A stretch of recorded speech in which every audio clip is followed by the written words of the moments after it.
Hello বন্ধুরা, good morning. আমি মিতা নতুন একটা ব্লগে তোমাদের সবাইকে স্বাগত জানাই। আজ হচ্ছে সোমবার আর এখন বাজে সকাল 5:30। আজকের ব্লগটা আমি এখন থেকে শুরু করছি তোমাদের সবাইকে স্বাগত নিয়ে। আজ এই যে আমি সকাল থেকে কিন্তু ব্লগটা শুরু করছি। ঘুম থেকে উঠলাম, ঘুম থেকে উঠে কিন্তু দরজাটা খুলে দিলাম, মানে আমাদের মেন যে দরজাটা থাকে সেটাই আগে খুলে দিলাম। খুলে দিয়ে বাইরেটা একটু দেখলাম, বাইরে একটু প্রণাম করে নিলাম। ঘুম থেকে উঠে এটা আমার অভ্যাস, সকালবেলা ঘুম থেকে উঠে একটু বাইরে গিয়ে প্রণাম করে নিই। তারপরে এই যে চলে এলাম এই ছোট ঘরটা দেখো কি অবস্থায় রয়েছে। কেউ এখানে ঘুমানো হয় না, তবুও কিন্তু ঘরটা প্রত্যেক দিন সকালবেলায় আমাকে গোছাতে হয়। কেন বলো তো, ওই যে হাজব্যান্ড কিন্তু এখানে পড়াশোনা করে রাতের বেলা, আর ওইরকমভাবেই রেখে চলে যায়। তারপরে সকালবেলা ঘুম থেকে উঠে আমাকে এটাকে সুন্দর করে পরিষ্কার করতে হয়। এতে কিন্তু আমার খারাপ লাগে না, ভালোই লাগে। ঘর বাড়ি পরিষ্কার করতে আমার কিন্তু খুব ভালোই লাগে, সেই জন্য কোনো অসুবিধাই হয় না। তো এই দেখো ঘরটা একটু পরিষ্কার করে নিলাম, বিছনাটা আর কি, বিছনাটা একটু ঝেড়ে ঝুড়ে সুন্দর করে টান টান করে রেখে দিলাম। এতে করে যখনই ঘরে ঢুকবো তখনই কিন্তু বেশ ভালো লাগবে। আর হাজবেন্ড এই ঘরে পড়াশোনা করে যেহেতু, ওরও কিন্তু গোছানো গাছানো থাকলে খুব ভালো লাগবে। তারপর এখন সকালবেলা ঘরটাকে আগে ঝাড় দিয়ে নেব। আর এই দিকটা দেখো পরিবর্তন করে কি সুন্দর লাগছে। ক্যামেরাটা যখন এই দিকে ধরছি না, কি দারুণ লাগছে বলো তো। দিভাই তুমি আমাকে বলেছো যে বাক্সের উপরে একটা সুন্দর কাপড় দিতে, কভার করে দিতে, তাহলে খুব ভালো লাগবে। হ্যাঁ গো দিভাই, আমিও ভেবেছি।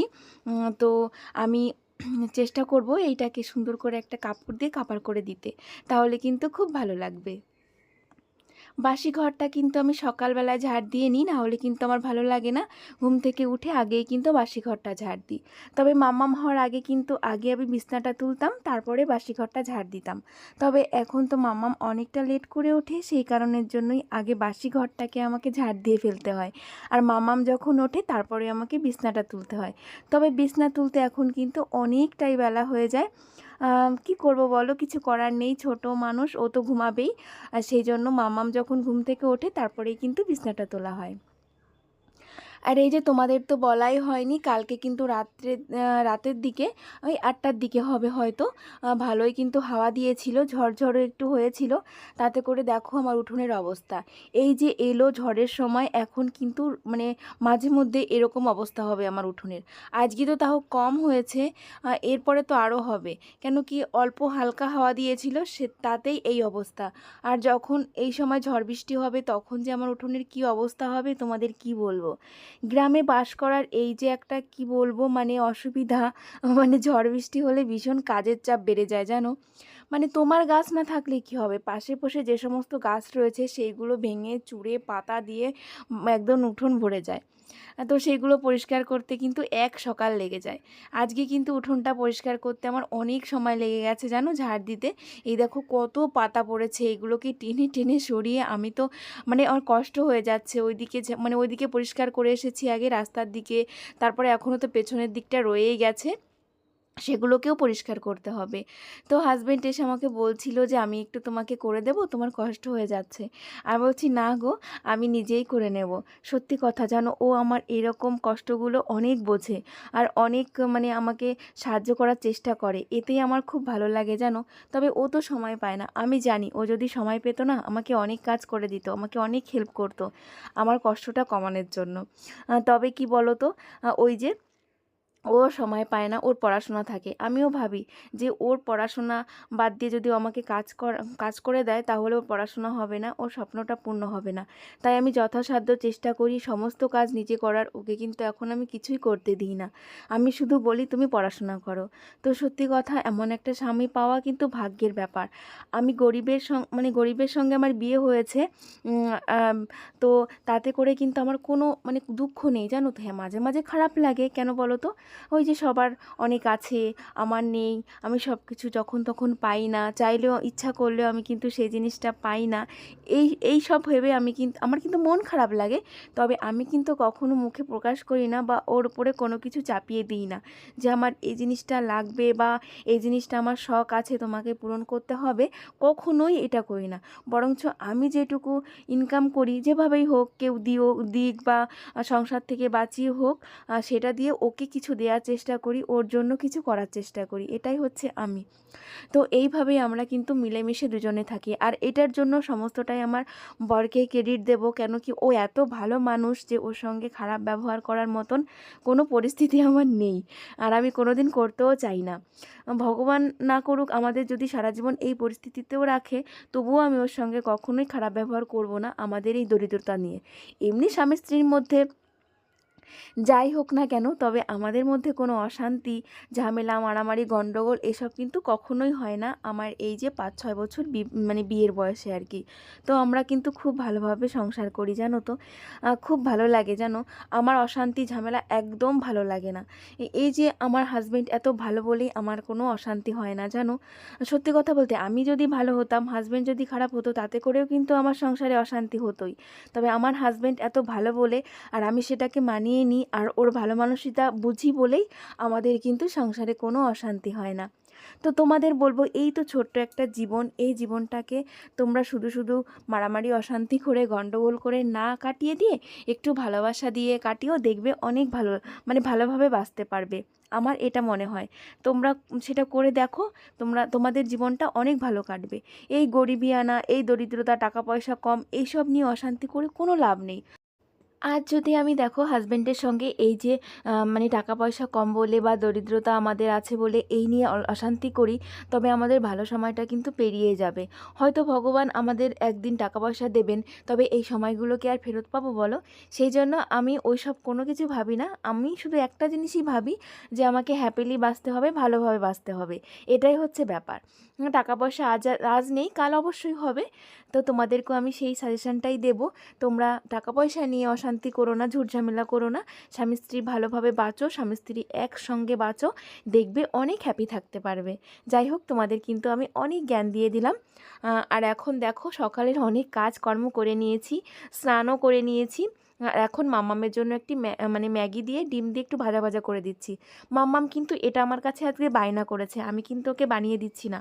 সকালে ঘুম থেকে উঠেই ও বায়না করেছে আজকে ওকে ডিম দিয়ে আর হচ্ছে ম্যাগি দিয়ে ভাজা করে বানিয়ে দিতে হবে। ভাবো তুমি, ও এখন কিন্তু সমস্ত খাবারের রেসিপি আমাকে বলে দেয় যে এইভাবে এটা আমাকে করে দিতে হবে। এইটুকু মেয়ে, তুমি ভাবতে পারছো তোমরা যে ও এখনই এরকম করে? তো যেই দিন লুচি খেতে ইচ্ছা করবে আমাকে বলবে, মা লুচি করে দাও। আর এই যে আজকে এটা কিন্তু ওই বায়নাতে আমি বানিয়ে দিলাম। তো যাই হোক, সেটা খাইয়ে দাইয়ে মাম্মামকে কিন্তু আমি স্কুলে নিয়ে গেছিলাম। আর এই যে বেড কাভার, এগুলো কিন্তু আমি সকালে ভিজিয়ে রেখেছিলাম, কিন্তু কাচা হয়নি। দেখলাম কাচতে গেলে আমার অনেকটা লেট হয়ে যাবে, মামামকে স্কুলে নিয়ে যেতে হবে, সেই কারণে না কাচা হয়নি, মানে কেচে ধোয়া হয়নি, শুধু ভিজিয়ে রেখেছিলাম। তাই যে মামামকে নিয়ে স্কুল থেকে চলে এসেছি, এসে সকালে খাওয়া দাওয়া করে নিয়েছি, তারপরে কিন্তু এগুলো কেচে দিচ্ছি। আর মাম্মাম দেখো শুধু রোদের মধ্যে দৌড়ে বেড়াচ্ছে। আর আমি যেহেতু বাইরে কাজ করছি, ওকে বারণ করেছিলাম, তবুও বাইরে চলে এসেছে। মানে আমি আসলে ও আর থাকতে চায় না ঘরের মধ্যে, এমনি তো কখনোই বাইরে আসে না। এবার আমি যখন বাইরে এসে কাজ করি, ও না একটু আমার সঙ্গে বাইরে আসতে চায়, তাই আমিও নিয়ে এসেছি।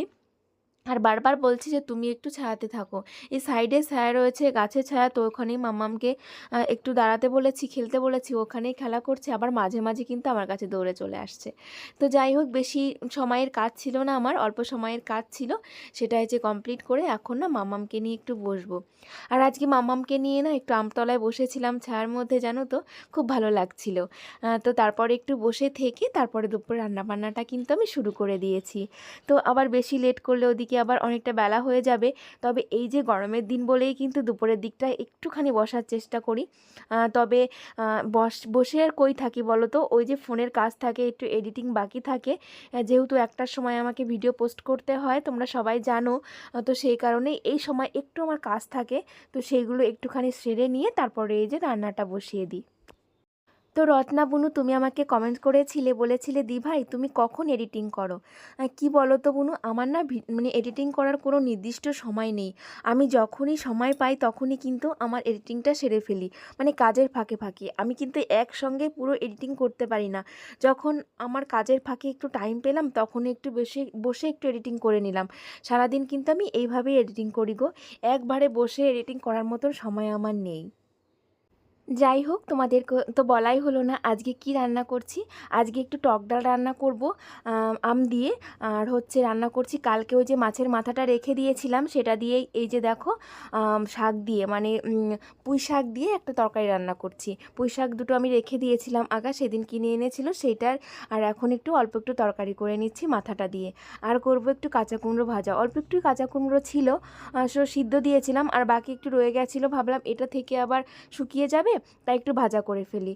তো এখন সেই জন্য ভাজা করে নিচ্ছি, অল্প একটু কুমড়ো ভাজা ছিল। তো এই আজকে আমার রান্না বান্না। আর টক ডালটা সত্যি কথা এখন কিন্তু মাঝে মধ্যেই তোমরা দেখতে পাবে। তো এটা ভেবো না রোজই টক ডাল খায়, রোজই টক ডাল খায়। হ্যাঁ, সত্যি কথা বলতে এখন কিন্তু রোজই টক ডালটা খাবো। এই গরমে কিন্তু টক ডাল অনেকটাই ভালো লাগে। আর যেদিন টক ডাল করবো না সেদিন দেখবে এমনি ঝোল মানে জল দিয়ে একটা টক রান্না করব। এটা না করলে এখন কিন্তু খাওয়াই হবে না। তবে এইটা রান্না করে কিন্তু খাওয়াতে অনেকটাই ভালো লাগে, মানে ভাত খেতে এই গরমে, জানো তো। পূর্ণিতা বনু, তুমি আমাকে একটা কমেন্ট করেছো, বেশ বড় কমেন্ট, তবুও ভালো লাগলো তোমার কমেন্টটা পড়তে। তুমি বলেছো, দিদি তোমার ভিডিওটা খুব ভালো লাগলো। কিছুদিন তোমার ভিডিওতে কমেন্ট করতে পারিনি, তবে দিদি আমি তোমার ভিডিও কিন্তু রোজ দেখি, ব্যস্ততার কারণে কমেন্ট করা হয় না। থ্যাংক ইউ বুনু, অনেক ধন্যবাদ। ঠিক আছে, যেদিন ব্যস্ত থাকবে কমেন্ট করো না, তবে আমি ভাববো তুমি আমার ভিডিওগুলো রোজই দেখো। থ্যাংক ইউ, এভাবেই কিন্তু পাশে থেকে বুনু আমাকে একটু সাপোর্ট করো। একটু সময় বের করে মামনিকে একটু সময় দিও, ওর সাথে খেলাধুলা করিও তুমি। কাজ করার সময় ওকে সাথে নিয়ে করবে, তাহলে ওর অনেক ভালো লাগবে। হ্যাঁ গো, একদম ঠিক কথা বলেছো, আমি কিন্তু এটা করি। তোমাদের দেখাই না, তবে আমি যখন কাজ করি মাম্মাম কিন্তু সব সময় আমার পাশে থাকে। ও কিন্তু অনেক কাজও আমাকে করে দেয়, মানে আমার কাজগুলো ওকে অনেক করতে দিই।